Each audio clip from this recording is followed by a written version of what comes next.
সিলেটে মাজার জিয়ারতে বিএনপির মহাসচিব মির্জা ফখরুল ইসলাম আলমগীর বসতে পারেন ৬টি আসনের প্রার্থীদের সাথে। এ নিয়ে আরও খবর জানাতে যুক্ত হচ্ছেন নাজাত আহমেদ পুরকায়স্ত। নাজাত, সিলেটে মির্জা ফখরুলের সর্বশেষ কি তথ্য আছে আপনার কাছে জানাবেন?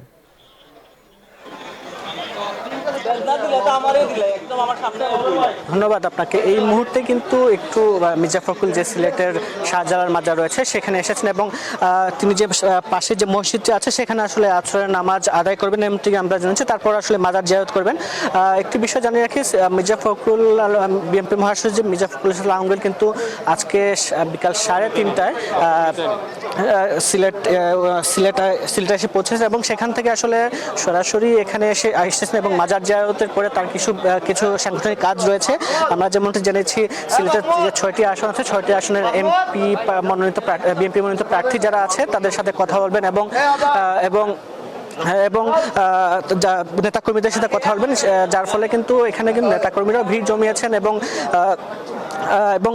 বিকাল সন্ধ্যা 6টার দিকে আসলে গণমাধ্যমের সাথে কথা বলার কর্মসূচি তিনি দিয়েছেন।